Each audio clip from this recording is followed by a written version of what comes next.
Aí. É porque isso faz ser um pouco diferente, né? Porque a gente consegue, então, depois poder conversar sobre aquilo que foi discutido, fica muito melhor. Mas só para avisar, Verdade. a minha esposa, a Kátia, eu estou acessando por ela, porque ela está voltando do Cefet. E aí, sabe como é que é, né? Chuva, e ela dava aula agora até às 6 e pouco. Daí ela falou, não vou fazer lá, vou fazer aqui, ó, em casa, fazer a apresentação. Daqui a pouco ela está chegando. Aí talvez eu tenha que dar uma saída, só para que ela possa entrar. Chorina, acho que são 18h10.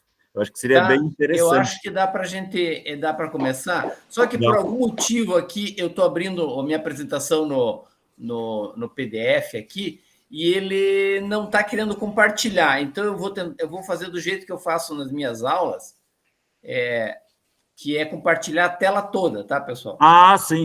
Talvez seja melhor. Dá aquele eco no começo, mas aí daí compartilha tudo, né? Vamos ver se dá certo agora. Viu, professor? Se você quiser, eu posso projetar, eu posso compartilhar e o professor só apresenta. Pode ser também. Não, mas eu acho que agora deu certo, né? Vamos ver aqui. Aqui tá dando para ver. Agora deu. Beleza, agora daí perfeito. eu gosto de fazer assim, tela inteira. Fica melhor, né? Fica melhor. Bom, podemos começar? Podemos. Tá. Então, da seguinte maneira, tá? Eu agora, como eu deixei tela máxima aqui, eu não enxergo vocês. Qualquer coisa aí, vocês abrem o áudio e dão um grito, tá? Combinado. Tá. E a apresentação aqui nossa vai ser relativamente simples, tá? Eu só vou jogar algumas ideias e depois pode discutir na sequência, tá? Então, eu coloquei a parte de estimulação elétrica de uma maneira geral e já trouxe algumas informações do que foi comentado na nossa última reunião, certo? Então, começando aqui a conversa, tá? Foi falado, então, da estimulação com sinal, né? Foi comentado uma faixa de frequência para o sinal, e eu coloquei aqui como exemplo a frequência de 133 Hz. Tá? Então, só algumas definições básicas. Então, o que é a frequência? É o número de ciclos de uma onda. Então, aqui eu tenho uma nomenclatura um pouquinho técnica, que a gente chama de trem de pulso, porque não é uma senoide contínua, ela só existe no intervalo de tempo. Por isso, a gente chama ela de trem de pulso, ou burst do inglês, tá? Então, aqui, por exemplo, 133 Hz quer dizer que esses ciclos repetem 133 vezes por segundo. Fazendo o inverso de 133, eu escolhi esse número quebrado para dar um número inteiro aqui, né? Nós temos um período de 7,5 milissegundos, ou seja, o intervalo entre um pico e o pico seguinte, 7,5 milissegundos. Ok? Perfeito. Tá. Bom, outra coisa que foi falado na semana passada é a largura do pulso, tá? Então, na verdade, é a largura do trem de pulsos, né? Então, aqui foi comentado de um valor, eu escolhi o valor de 60 milissegundos. Então, se cada ciclo desse dá 7,5, 2 dá 15, 4 dá 30, 8 dá 60 milissegundos. Então, em 60 milissegundos, nós temos 8 ciclos, ou seja, dentro de um burst, né, nós temos 8 ciclos. Então, aqui, 3 informações básicas: o período, a frequência e a largura do trem de pulsos, tá? Uma informação que não foi comentada na última reunião, que eu pus um ponto de interrogação aqui, qual é o intervalo entre esses trem de pulsos. Como ele é um trem de pulso, existe um intervalo entre um trem e o próximo trem, né? E essa informação eu não sei. E também eu não sei se ela é configurada para essa aplicação da estimulação profunda lá, né? Tá? Mas fica aqui o ponto que deve ser uma informação também importante. E na estimulação elétrica, às vezes, o pessoal também modifica a envoltória desse trem. O que é essa envoltória? O que o pessoal chama de envoltória ou envelope. Então, eu trouxe aqui algumas imagens só para deixar exemplo, né? Então, essa primeira onda seria não tem uma envoltória, ela só são os pulsos, e ponto final. Né? Tem e não tem. A segunda onda tem uma envoltória que parece uma curva gaussiana, então os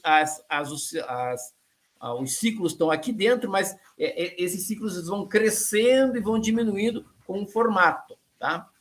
Essa onda de baixo eu peguei do estimulador de bexiga, peguei um artigo só por curiosidade, onde então o estímulo ele tem uma envoltória que é um trapézio, ele tem pulsos que vão um tempo de subida, um tempo constante e um tempo de descida. Ele chamou aqui de rise, tempo on e um decay aqui. E aqui está mostrando o tempo off, que seria esse tempo de intervalo entre os trens de pulso, certo? Então, todas essas coisas, a princípio, podem ser configuradas, né? O tempo de subida, o tempo de descida, o tempo de duração, o tempo de silêncio aqui, né? Em relação à frequência, o período e as larguras, tá? Então, são as configurações básicas de uma estimulação qualquer, né? Bom, além disso, nós temos a amplitude, que seria qual é o valor máximo dessa onda, certo? E essa amplitude ela pode ser dada em tensão, em volts, ou em corrente, em miliamperes, geralmente. Né? O pessoal, às vezes, numa linguagem mais geral, chama de voltagem para a unidade em volt, mas o termo técnico na engenharia e na física é tensão elétrica. Tá? E o pessoal também muitas vezes fala miliamperagem, também é um termo muito comum, ou amperagem, né? Mas o termo técnico na engenharia e na física é corrente elétrica. Tá? Tensão elétrica, corrente elétrica. Tá? Seguindo, né? Com relação a essa amplitude, quanto maior a amplitude, mais energia a gente entrega no estímulo. Tá? Então, proporcional à potência ao estímulo. A gente agora precisa só lembrar de duas coisas. Uma delas é o valor de pico. Então, o valor de pico é o máximo da onda. Ela começa de zero, vai até o máximo, volta para zero, e isso se repete ciclicamente. Né? Então, isso é o valor máximo ou valor de pico. Mas, conforme a forma da onda, você pode entregar mais potência, mais energia ou menos. E isso é chamado valor eficaz da onda. Tá? Então, o valor eficaz aqui é proporcional daí à potência, à energia entregue. Então, aqui eu coloquei uma onda com formato senoidal, de valor de pico qualquer, uma onda quadrada, uma onda triangular e uma onda de pulso, que eu chamei aqui de retangular com Dutt Cycle, que você pode dizer quanto tempo ele fica em nível de pico e quanto tempo ele fica em nível zerado, dentro de cada ciclo. Tá? O que muda? O valor eficaz. Na onda retangular, o valor eficaz é o próprio valor de pico. Então, estaria transferindo 100% da energia. Né? Numa onda senoidal, o valor eficaz é o valor de pico dividido por raiz quadrada de 2. Isso é problema lá da matemática. Né? Então, a senoidal teria um valor eficaz de 70% do valor de pico. Uma onda triangular é o valor de pico dividido por raiz quadrada de 3. E aí isso daria pouco menos de 60% da energia. E com o Dutt Cycle aqui, vai depender de qual é a proporção entre essa parte alta e a parte baixa. Se você tiver meio a meio, é 50%. Se tiver 1/3, 33%. Se tiver 2/3, 66%, e assim por diante. Tá? Então, esse tipo de onda aqui, você pode dosar a quantidade de energia controlando esse tempo alto e o tempo baixo, tá? Que é o que a gente chama de Dutt Cycle, né? Ou ciclo de trabalho, né? No português. Bom, então isso aqui é em questão da amplitude. Então, tem o valor de pico e a quantidade de energia, que seria o valor eficaz, dependendo da forma de onda que você utiliza no estimulador. Seguindo, né, foi comentado também a diferença entre você ajustar o estimulador para tensão elétrica ou voltagem ou corrente elétrica ou miliamperagem. Tá? Então, para entender esse mecanismo, então, a gente vai ter a lei de Ohm, que regula a eletricidade de maneira geral, que diz o seguinte, que a tensão elétrica é a impedância, no caso que é a impedância do tecido, multiplicado pela corrente, ou, organizando a equação, a corrente é a tensão divididos pela impedância. Tá? Eu coloquei aqui que a impedância do corpo ela é variável, muitas coisas podem mudar essa impedância, a presença de água, a presença de sangue, uma fibrose que forma na região, o tipo de tecido, se é um tecido mais nervoso, muscular, conjuntivo, se o tecido está vivo, se o tecido está morto, tudo isso modifica a impedância do tecido.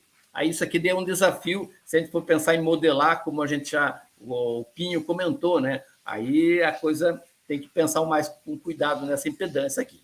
Bom, né? Qual que é a diferença de você ajustar o estimulador com tensão ou ajustar o estimulador com corrente? Veja o seguinte, se você define a tensão, então a corrente vai variar em função da impedância, certo? E se você ajusta o teu instrumento em termos de corrente, a tensão vai se ajustar em termos da impedância, obedecendo a lei de Ohm aqui, certo? Então, o que acontece? Olha que interessante. Se você ajustar para tensão e a impedância subir, a impedância do tecido subir, isso provoca uma diminuição da corrente, e diminuindo a corrente, diminui a potência entregue. Então, se você acertar o equipamento por tensão, se a impedância aumentar, a potência diminui. Coloquei aqui as setinhas, né? Por outro lado, se você seta o teu estimulador em termos de corrente, ou miliamperagem, né? Se a impedância do tecido sobe, a tensão sobe, pela lei de Ohm. E se a tensão sobe, a potência sobe. Então, o efeito é exatamente ao contrário, né? Então, se tiver flutuação da impedância do tecido em função do processo de cicatrização, etc., né? De crescimento do tecido em torno ali do eletrodo, e esse efeito é exatamente o contrário se você setar ele para tensão ou se você setar ele para corrente, ok? Então, aqui só mostrando a lei de Ohm, e lembrando aqui que potência é sempre tensão vezes corrente. Então, se você seta um e o outro sobe, a potência sobe e assim por diante. Então, você seta, se desce, a potência desce, tá? Então, isso aqui é a diferença em você usar o equipamento para tensão ajustada e a corrente variável, ou você setar o equipamento para corrente e deixar a tensão variável, tá?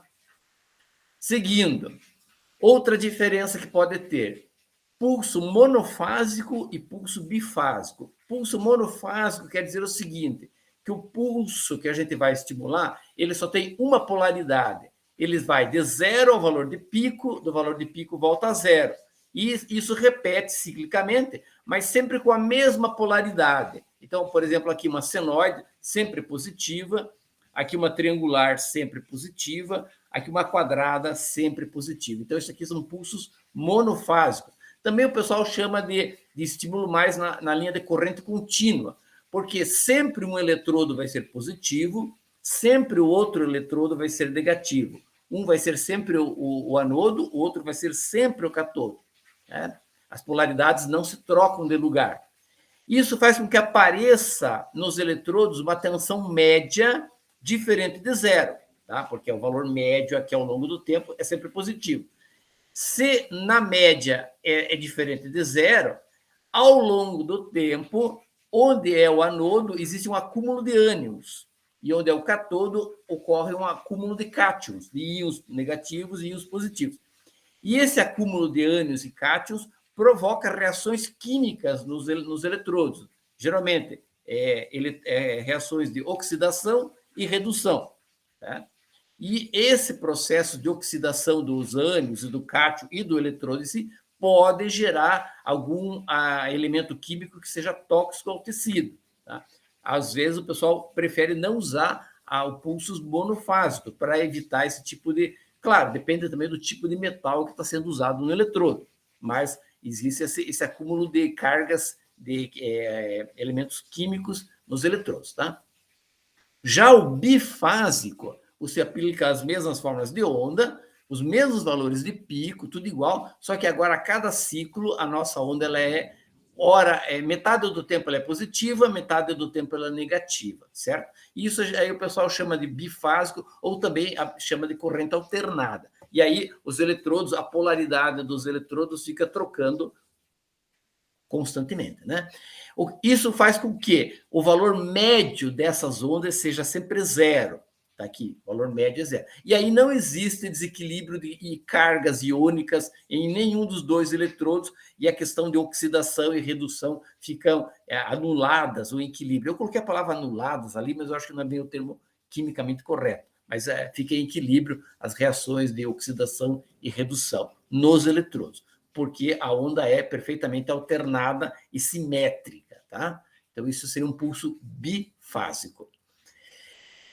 Uma outra informação, só por curiosidade, você pode também definir o número de canais que você vai usar na estimulação. Então, existem alguns dispositivos, como, por exemplo, o desfibrilador, o marca-passo, e alguns dispositivos para estimulação de bexiga, etc., que são basicamente um canal. Você só aplica um estímulo numa região, né?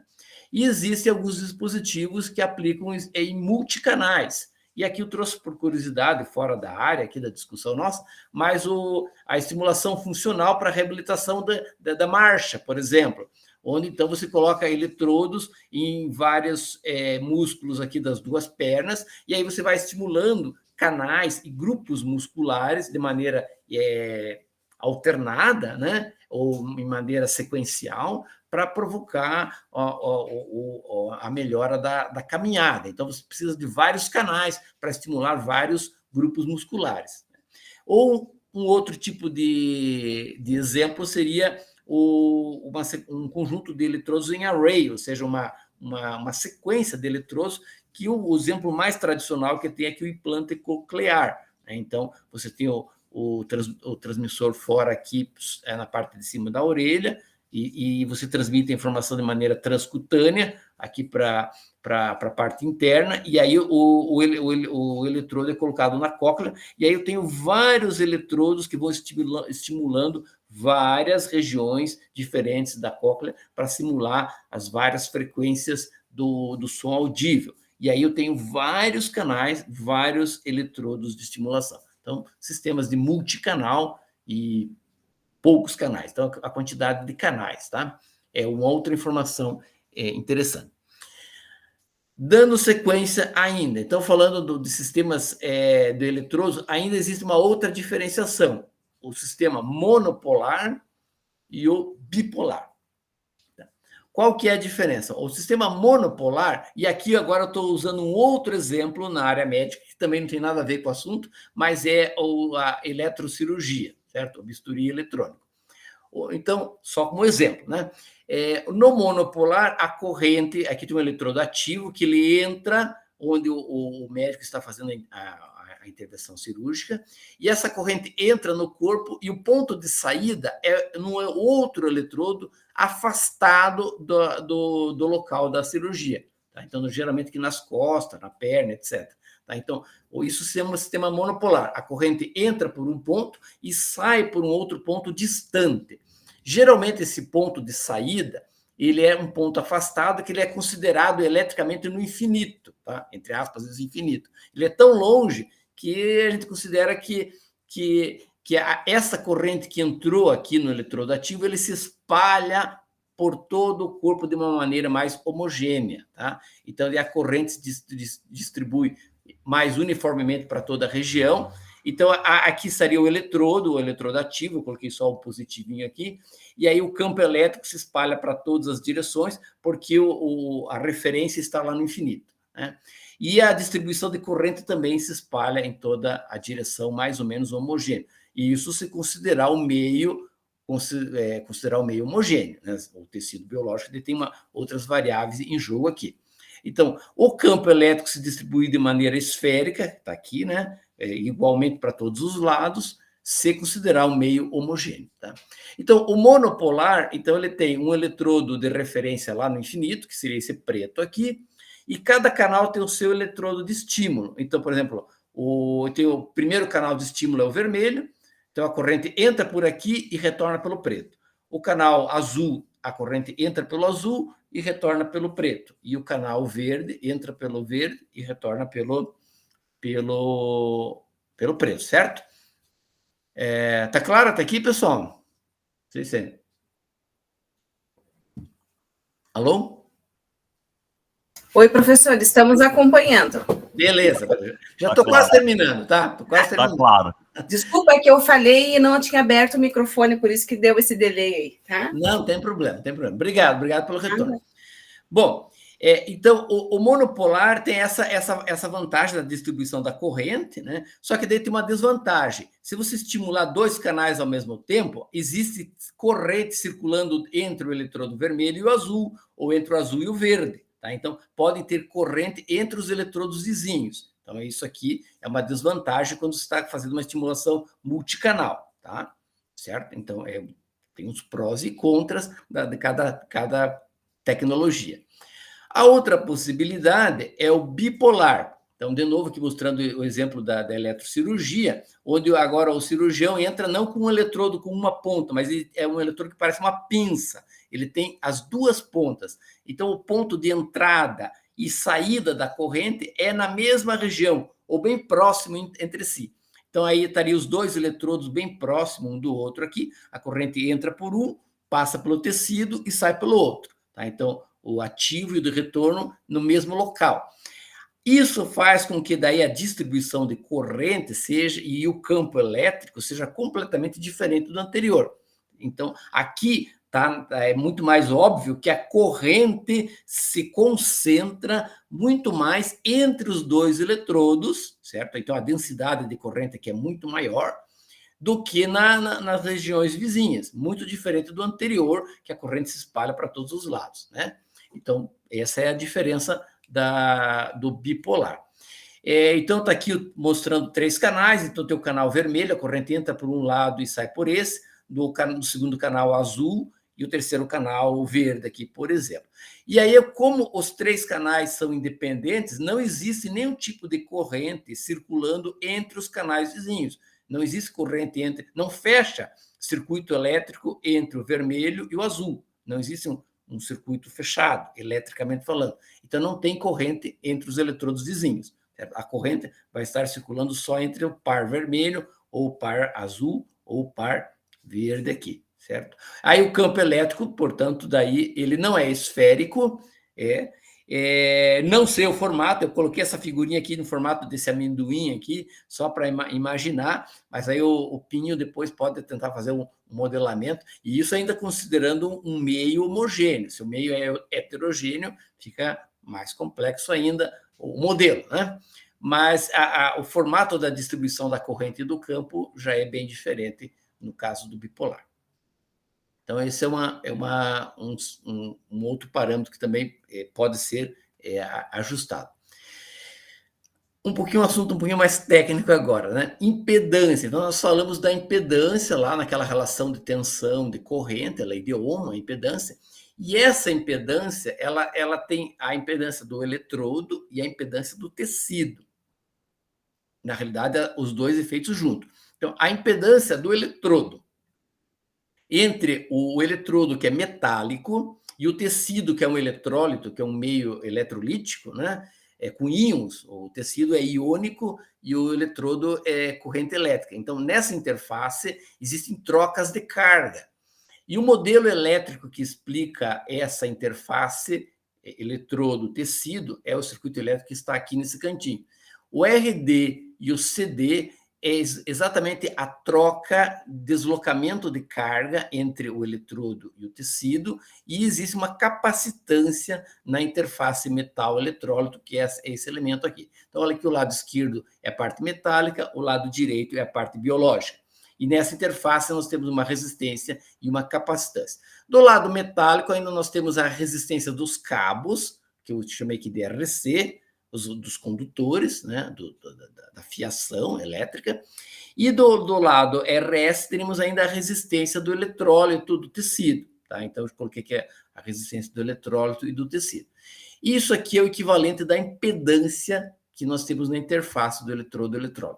Então, eletricamente, para quem é da eletricidade, resolve isso aqui de maneira relativamente fácil. Está aqui o cálculo da impedância, é o RC, insere com o RS e insere com esse paralelo, que é o RD, e a capacitância aqui tem uma reatância capacitiva menos JXCD. Lembrando que a reatância capacitiva é algo que varia com a frequência. Então, voltando lá no primeiro slide, desculpe, né?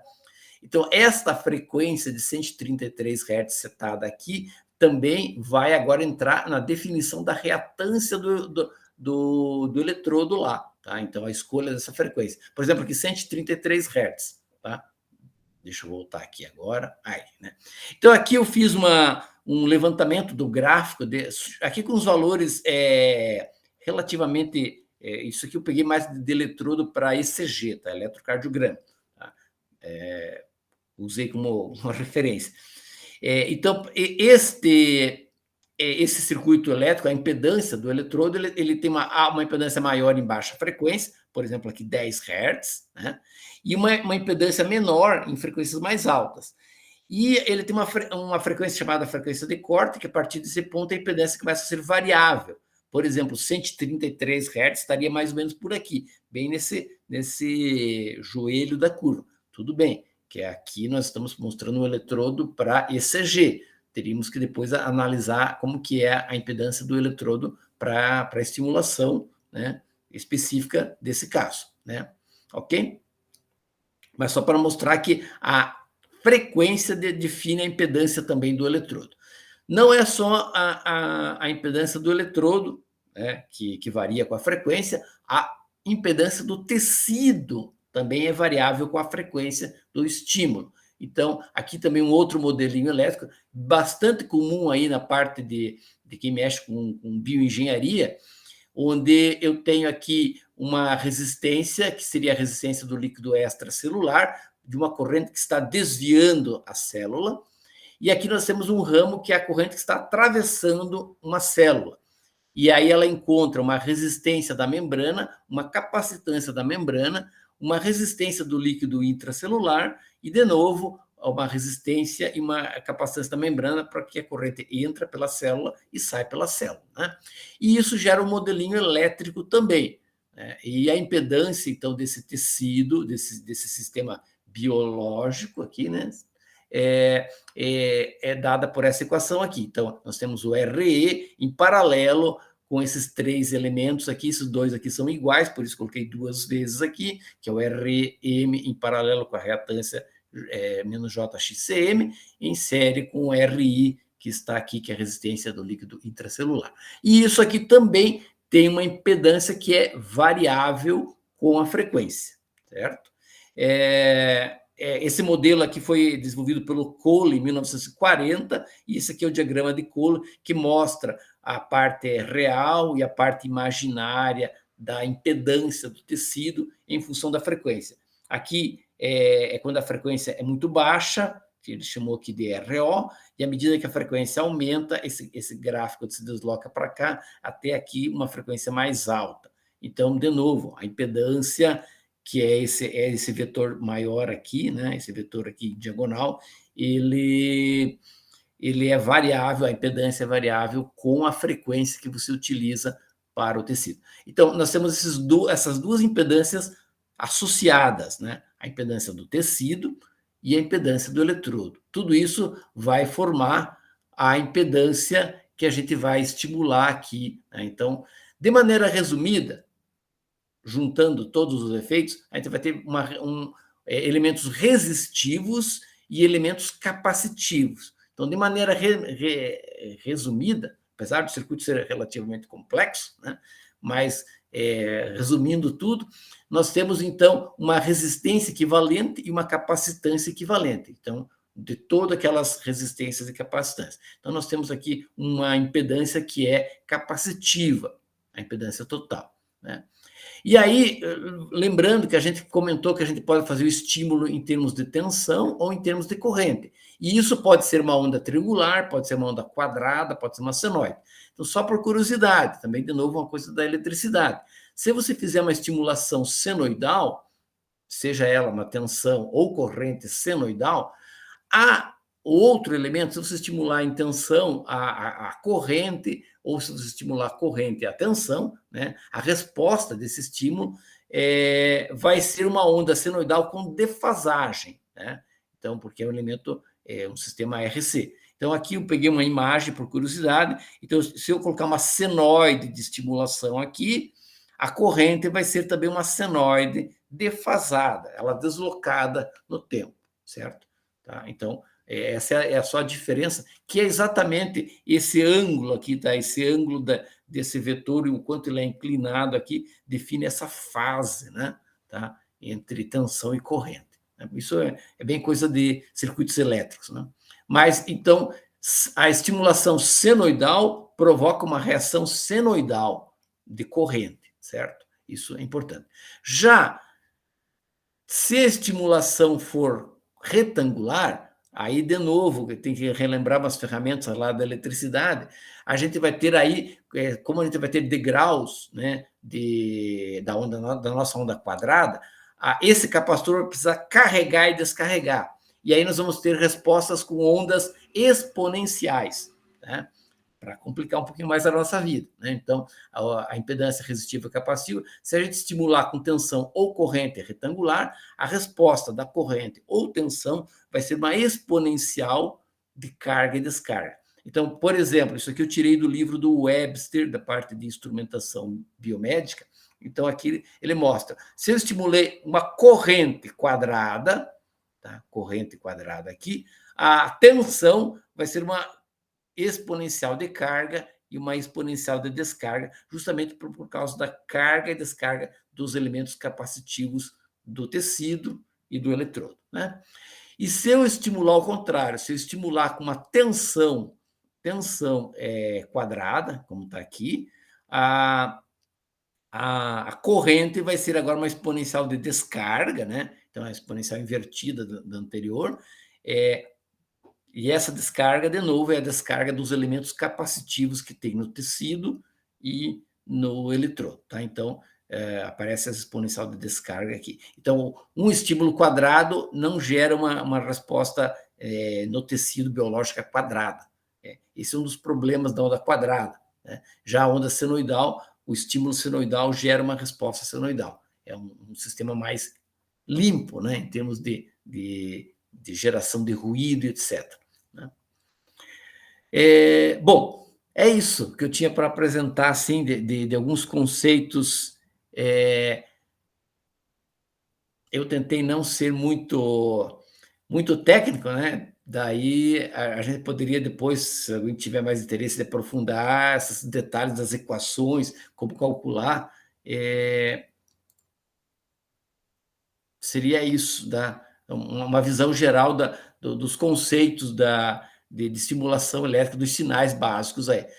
Eu montei esses comentários aí baseado na nossa última conversa, né, de tudo que foi levantado de pontos, e espero que tenha ajudado aí a esclarecer, ou de repente levantou mais dúvidas.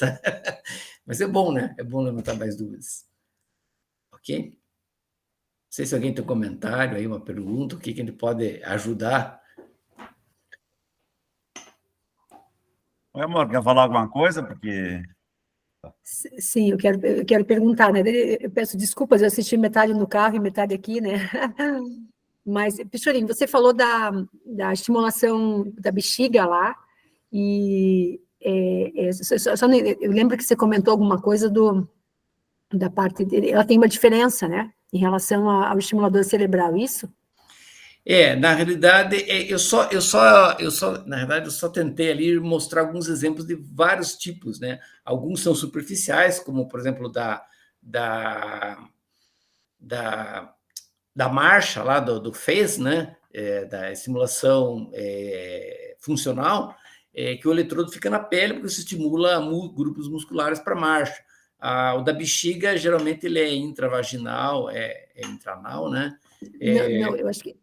E alguns daí, que nem o da cóclea, daí já eu acho o coclear que parece que se aproxima mais, né? Então, Na verdade, eu só trouxe como ideia da diferença da quantidade de canais que você pode ter. Claro, para cada aplicação você pode daí definir, né?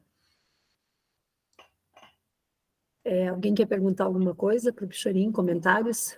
Eu lembrei de uma fala daquela paciente. Oi, Kátia, desculpa não ter. Da Denise, né? Que ela disse que dependendo do dia, o marido até brinca com ela que vai mexer na configuração do aparelho para ela dar uma desacelerada.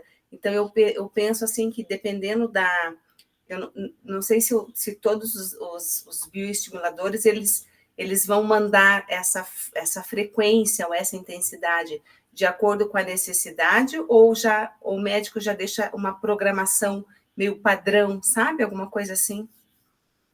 Eu vou falar o que eu conheço e depois também, né? Eu nem cumprimentei vocês, né? Ótimo, né? Olá, gente. E na sexta-feira a gente vai ter duas pessoas que colocaram estimulador, né, Pichorim? Na sexta-feira, dia 20. Daí tem uma que colocou agora.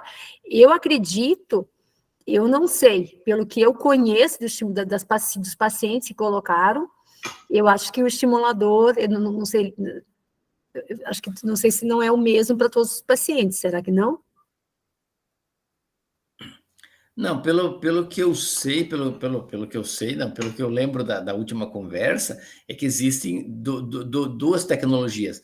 Uma que é assim como o marca-passo, existe um que é pré-setado e ele estimula sempre do mesmo jeito, ele não tem um feedback, né? Existem dispositivos mais inteligentes, né? Que ele toma algumas informações de feedback, por exemplo, alguma onda cerebral, atividade, ou se a pessoa está dormindo, e ele pode mudar, se ajustar à necessidade, tá? Que é a tendência mais, uma solução mais interessante, né?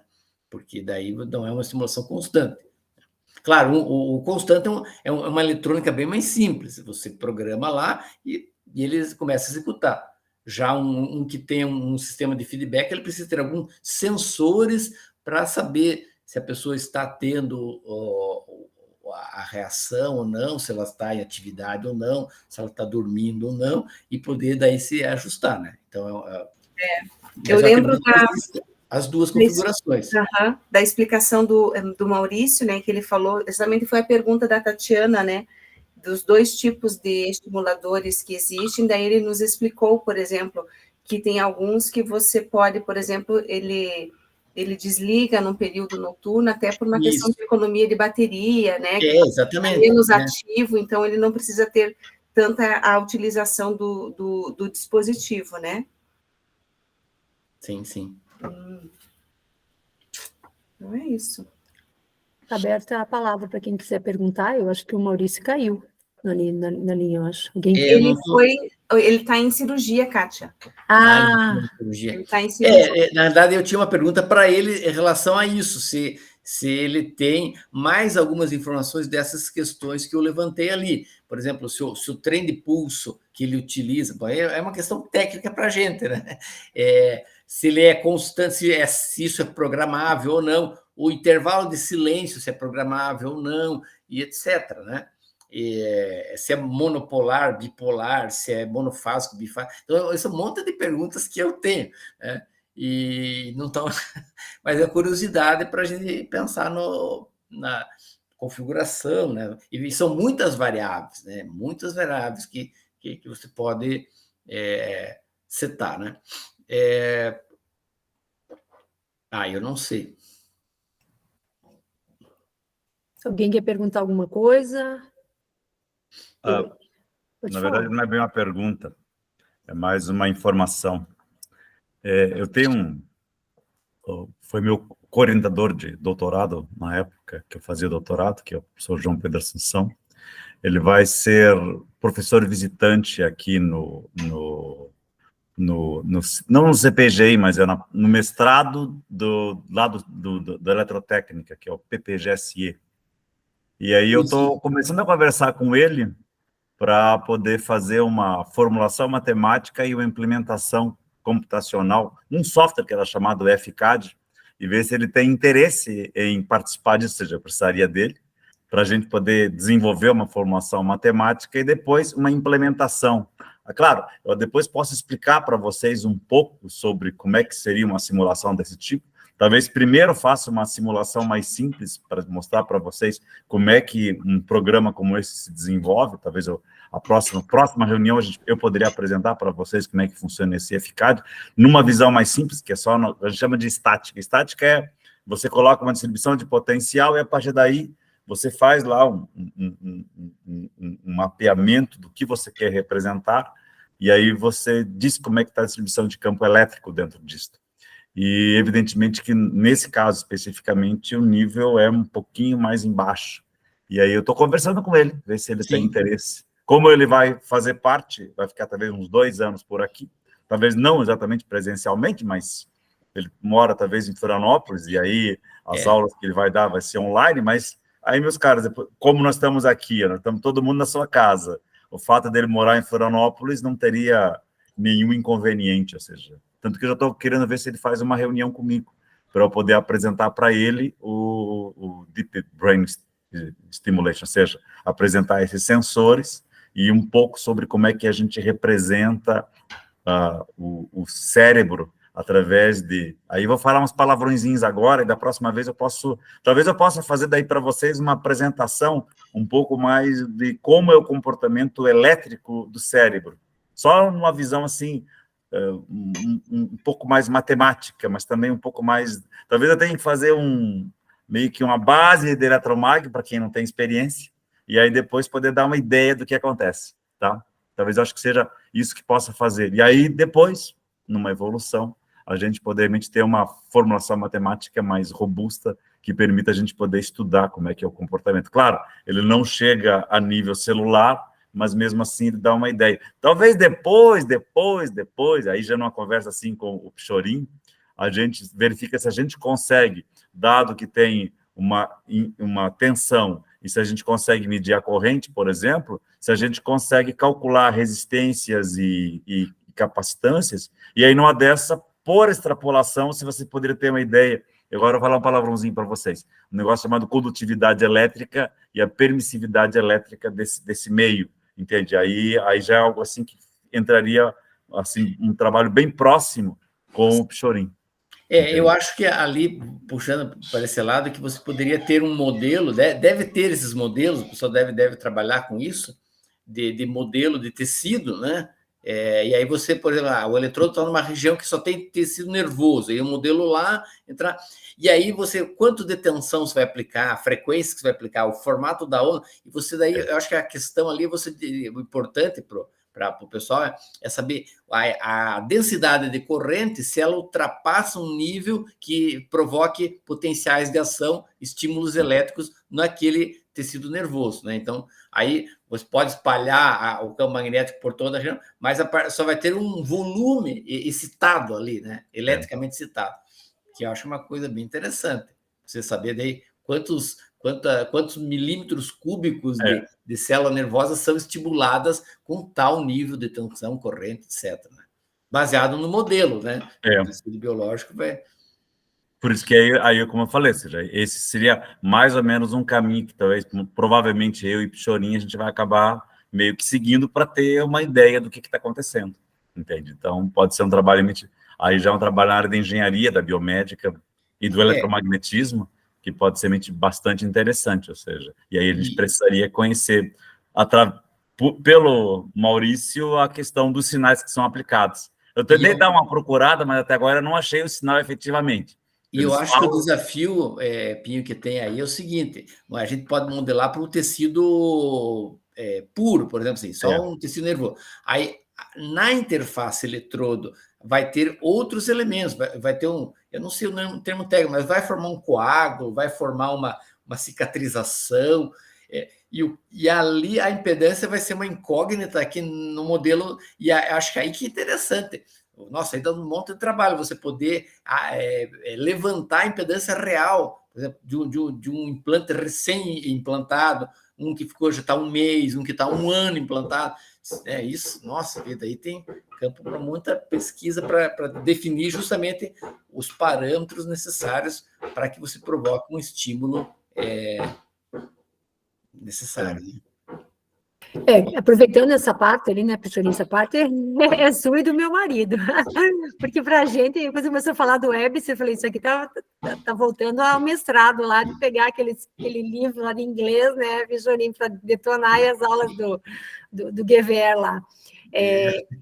E daí acho que uma coisa também que a gente poderia depois tentar delinear, como você até estava conversando com o Antônio depois da última reunião, é a gente, de repente, começar a fazer uma pesquisa de quantos pacientes tem o estimulador, de a gente talvez pegar algumas coisas, sabe, assim, básicas, assim, né, para a gente poder, a gente vai ter que passar pelo comitê de ética, e eu acho que é importante, que daí também tem pessoas, só que a gente teria que ver o que a gente, qual vai ser, né, o que a gente vai querer mapear, né, para a gente poder começar a fazer alguma pesquisa depois. E também a gente teria que, não só presencial, né, mas porque daí tem pessoas do Brasil inteiro que eu conheço e colocar nos estimuladores, né? Então, também para a gente poder pegar esses grupos dos quais eu participo, tem Santa Catarina, tem o pessoal de Minas Gerais, tem o pessoal, outras pessoas que colocaram, para a gente poder também fazer, talvez, uma pesquisa inicial, né, para saber algumas coisas também, porque, tem essa questão que o Maurício comentou, mas quem regula, né, isso acho que os pacientes vão falar também, quem regula é o neurologista, né, quem coloca é o neurocirurgião, né, mas quem regula é o neurologista, né, e a Denise, até naquela aula da eletrônica, ela falou bastante, então ela vai falar também agora como é que é feito daí a regulagem, né, essa questão que você falou para usar a bateria, coisas assim, né, então eu acho que sexta-feira a gente consegue gravar, não consegue, Pichorim? Para depois disponibilizar para o grupo? Será que conseguimos gravar? Não? Bom, eu posso gravar assim. A minha sala ela é a sala do professor, eu posso gravar quanto tempo quiser. Dá para gravar. Porque, pelo que eu sei, tem que até confirmar com elas, pelo que eu sei, a Alessandra, ela gravou, parece que a Denise falou para mim que a Alessandra será a primeira a apresentar, porque ela fez umas filmagens da cirurgia, sabe? Então, acho que é importante daí a gente, porque não sei da Denise, mas não sei como é que a Alessandra também, como é que a Alessandra reagiu às primeiras questões, né, em relação, acompanha o que ela coloca nas redes sociais e também o que eu conversei com ela pessoalmente quando a gente foi em julho a Joinville, né, ela é de Joinville. Então, a gente pudesse gravar, acho que seria legal para a gente depois disponibilizar para o grupo, né? Sim, sim. Quem puder assistir, vai ser na sexta-feira, às 2 horas, né, Pichorim? Isso. Eu posso pôr nesse mesmo grupo daí o link da sala pode. Lembrar, né, daí quem quiser entrar. É uma turma do pessoal da engenharia, bem, tem vários cursos de engenharia. É uma optativa de engenharia biomédica e tem pessoal da engenharia de computação, engenharia eletrônica, de engenharia elétrica, e da mecânica, mecatrônica, é bem misturado, mas é tudo na área de engenharia. Daí a gente está trabalhando biopotenciais e daí aproveita falar um pouco da estimulação elétrica também. Vai ser legal. Com certeza. Eu tenho que confirmar com as pacientes até, porque a gente tem um evento na quarta-feira, depois aí de quarta fica mais tranquilo, eu consigo confirmar com elas também. Tá, beleza.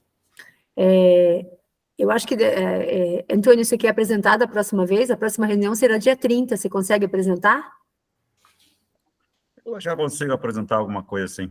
Na verdade, eu vou fazer uma simulação usando esse FCAD, vou apresentar um pouquinho do eletromagnetismo, vou apresentar um pouquinho como é que deveria ser modelado o cérebro, através de alguns parâmetros, beleza. E aí, então, acho que daria para vocês terem uma ideia, assim, vou fazer que nem o Pichorim, pegando bastante fotos, e aí a gente comenta um pouquinho sobre as características. Talvez eu acabe falando um pouquinho sobre o que cada variável significa, tá bom? Só para a gente poder ter uma ideia do que está acontecendo ali, e do que acontece. Mas faria essa apresentação, talvez, de meia hora, tá?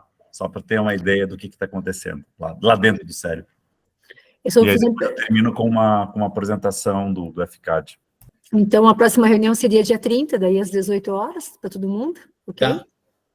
Eu acho que a Tatiana está gravando, né, Tatiana? Eu tô gravando. Ah, você está gravando. Na verdade, você está gravando. Você tem que lembrar que para você não pode sair. Se você sair, tem um problema. Você vai ter que parar a gravação. Tá Que bom? bom que você me avisou agora. Ainda bem, amiga, que eu te avisei. Eu não consigo gravar. Mas, Kátia, eu peguei o teu gancho que comentou da prevalência, até coloquei ali no grupo, que talvez seja um passo interessante para a gente pensar realmente na prevalência clínica em Curitiba de DBS.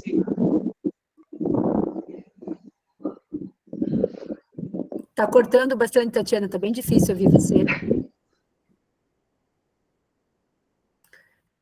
Mas eu acho que a gente vai... Eu mandei escrito no WhatsApp.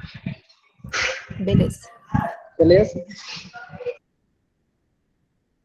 Bom, se for para me apresentar, eu vou ter que ser bem simples. Eu vou ter que falar sobre a doença de Parkinson e sobre, talvez passa um pouco sobre isso, eu falei para o Antônio, mas agora, né, eu vou falar sobre a doença de Parkinson, sobre os sintomas, motores, não motores, né? Mas é importante, eu não conheço nada. Pois não. é. Então, né, a gente, né, então acho que a minha parte, só que daí eu fico para depois, daí. Eu fico para depois eu poder apresentar. Ok. Uhum. Ok, então, Tatiana. Beleza, então. Eu acho que eu vi lá também que alguém colocou mais alguma coisa, mas depois a gente dá uma olhada. Acho que a nossa ideia é manter mais ou menos em 1 hora a nossa reunião, para a gente poder, né? Acho que a ideia é essa, né? A gente colocando e todo mundo apresentando. Depois aí a gente vê o que cada integrante se sente à vontade de apresentar também e falar um pouquinho depois sobre essa parte, né? A Thelma, depois tem a Tatiana, tem a Ana, né? Tem mais o Tiago também, o aluno também que está começando também. Acho que a ideia é essa. E a gente pegando informações, né, para que a gente possa criar, né, tipo, acho que isso aqui é igual residência, né, você vai fazendo um estágio, daí você vai apresentando para você poder ter essa fundamentação e a gente criar também depois as nossas linhas e nossas formas, talvez, e acredito que daí a gente vai conversando sobre essa questão, né, vamos pensando em a gente fazer uma pesquisa, talvez de mapeamento, né, de incidência, né, dos DBS, né, o que a gente pode perguntar para os pacientes também, e a gente depois passar pelo comitê de ética, para a gente poder começar como uma primeira, né, a primeira parte, porque essa parte acho que envolve bastante coisa. Alguém quer falar alguma coisa? Ou perguntar? Não. Então, Não. Antônio, eu vou ter que deixar você fazer mais, apresentar, e eu tenho que assumir umas coisas aqui em casa, Eu do meu próprio bem. Daí Então, vai passar o link da reunião, da gravação, né? Ah, sim. Tá, daí tranquilo. Eu passo assim. Daí, eu acho que eu vou criar depois um drive, talvez alguma coisa, um projeto, e colocar as gravações lá também, eu acho, que para poder ficar mais fácil, mas, né, como a gente fazia, né, acho que lá na pandemia, a gente pegava e colocava, mas é para passar. Depois ele gera automático e eu consigo baixar, né? É isso, não, geralmente, as minhas aulas ele joga na nuvem lá da UTFPR, aí eu só compartilho com os alunos o link só, deles, eu não movimento o arquivo, né, eu só mando o link. Aí eu baixava e colocava no meu canal. No YouTube, quer Tá. dizer. No YouTube, no YouTube. Tá vendo no YouTube, né? Mas eu só deixo daí lá na nuvem e disponibilizo para os alunos acessarem. Entendi. Não tem muito trabalho. Eu baixava para garantia, que daí agora eu consigo utilizar ele para algumas coisas, né? Mas talvez depois eu criei também um drive para o projeto também, para colocar lá do DBS. Beleza. Mas tranquilo, então, gente. Então, agradeço a todos. Então, na próxima reunião, o Antônio que vai apresentar, e daí a gente vai organizando também para as próximas etapas. Beleza. E sexta-feira, né, Pichorinha, a gente vai disponibilizar depois ali no grupo. Isso. Daí eu mando já, daí acho que na quinta, ou mesmo na sexta, um lembrete lá, e daí aviso os alunos também que o assunto vai ser, porque eles estão esperando o assunto da disciplina, mas eu vou avisar que vai ser uma palestra sobre estimulação elétrica, daí eu pego eles de surpresa também. Mas eu acho que a gente poderia pegar de surpresa, mas aí eu posso pedir para a Alessandra e para a Denise falar um pouquinho sobre sintomas motores e não motores, sabe? Como a gente faz na roda de conversa, né, Thelma? Acho que vale a pena a gente fazer isso. Isso. Que horas que o professor consegue disponibilizar o link para a gente poder assistir também? Sim, sim. Eu coloco no grupo aqui também. Perfeito. Eu tenho interesse, vou me organizar aqui se eu Eu ponho no grupo para a Kátia também já saber, né? Daí já... 14 horas. 14 horas, sexta-feira. Isso. Pichorim, eu vou começar minha aula umas 10 para 1 com a minha turma de anatomia, daí para tentar terminar umas 5 para as 2 para mim poder entrar. Eu vou estar lá na universidade, daí vou acabar entrando por lá. Daí. Não, tudo bem. Mas a gente combina certinho daí, mas tá tudo certo com as duas, vou confirmar com elas também. Tá ótimo, Tá beleza. Bom? Então, obrigado. gente, obrigado a vocês. Então, dia 30, a gente se encontra de novo. Certo. Certo? Certo. Beleza, então. Tchau, tchau, Ana. Abraço. Tchau, Pichorim. Tchau, Thelma. Tchau. Tchau. Até mais. Até 30. Tchau. Antônio. Não sai. Deixa eu ir aí. Estou conversando com a função, às vezes explicando para ele que eu faço parte de um projeto de extensão, que trabalha com Parkinson. E aí, vamos